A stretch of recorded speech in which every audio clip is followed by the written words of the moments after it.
les astres dans les cieux ou l'idée de la grandeur de Dieu. C'est une belle nuit à l'aspect grandiose. Elle efface à nos yeux tout être et toute chose, et, comme dans leur flux les vastes océans, inonde les coteaux, gravit les pics géants, sème au fond des lointains le vague et le mystère, fait trembler les contours et douter la lumière, dissimule, enveloppe, en harmonisant tout, les rivages couchés avec les monts debout.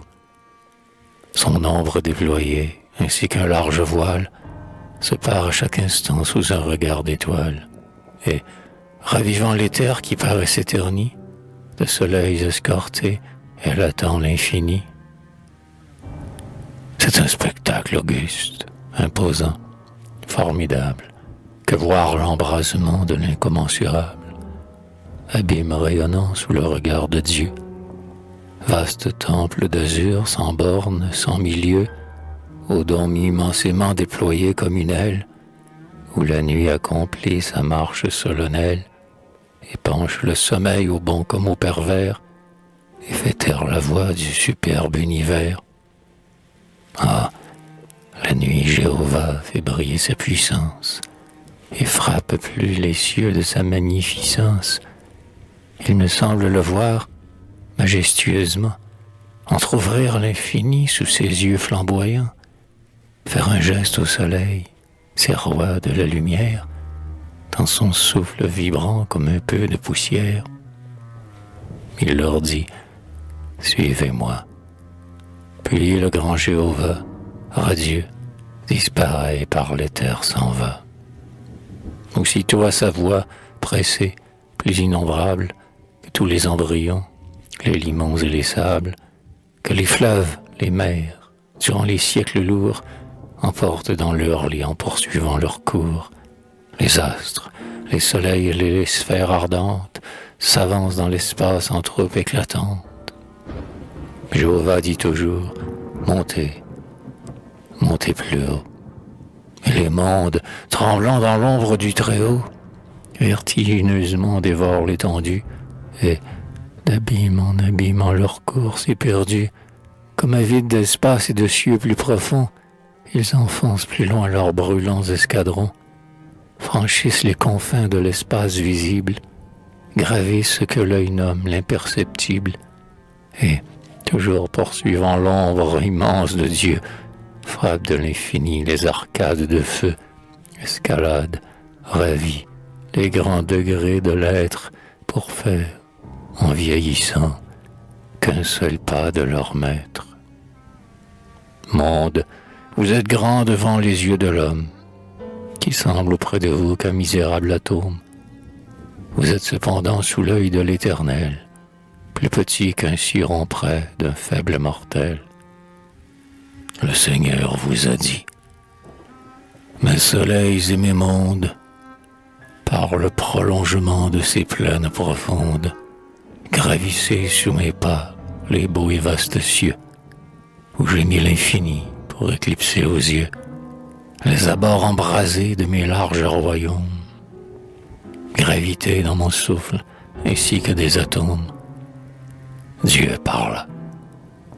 Puis soudain les cieux se sont émus, s'ouvrirent à sa voix et l'on ne le vit plus.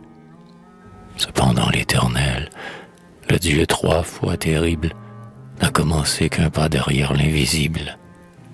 Et vous, astres de feu, vous, monde enflammé, qu'un seul mot de sa voix dans le ciel semé, vous l'avez moins suivi que les folles poussières suivent la jeune enfant dans ses courses légères.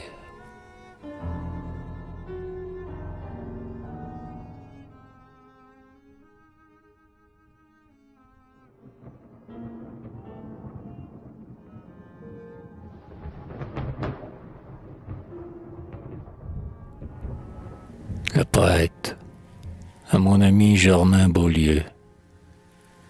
Lisez avec le cœur les vers où vibre une âme, les vers qu'on harmonise au regard d'une femme et qu'on écrit parfois, tremblant, sur ses genoux, tandis qu'elle se penche et daigne bien les lire, Et vous verrez combien, lorsque l'amour l'inspire, le poète est sensible et doux.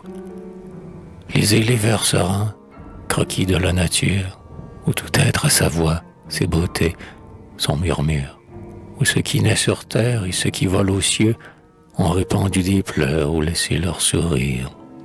Et vous verrez combien, lorsqu'il rêve et s'inspire, le poète est harmonieux.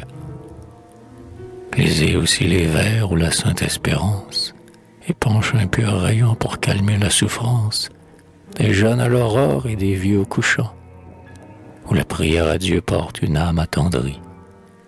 Et vous verrez combien, lorsqu'il espère et prie, le poète est fort et touchant. Lisez les vers vengeurs châtiant dans leur colère le crime qui triomphe et le mal qu'on tolère, les doux vers consolant le chaume ou le haillon, pleurant les innocents qu'un bras injuste immole. Et vous verrez combien, lorsqu'il frappe et console, le poète est terrible et bon. Ne dites jamais qu'étrange est le poète, qui rêve l'infini dans son âme inquiète, et le jour et la nuit admire le Seigneur. Car si son front brûlant vous fait croire au délire, c'est que le doigt de feu qui vibre sur sa lyre est le doigt de son Créateur.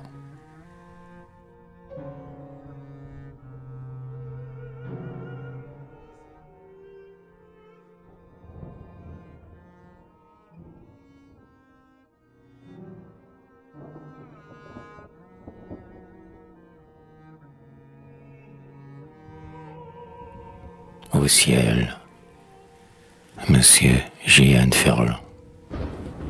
Si, comme la fumée errante, que l'on aime à voir devenir, plus volage et plus transparente, sous les caresses du zéphyr. Si, comme la perle brillante, dont on vit l'aurore embellir, le cou de la timide plante, où le rayon vint l'accueillir. Si, comme l'oiseau de la grève, tu veux que vers toi je m'élève, abaisse l'azur jusqu'à moi, pour que dans ces franges si belles, je puisse découper les ailes qu'il me faut pour voler vers toi.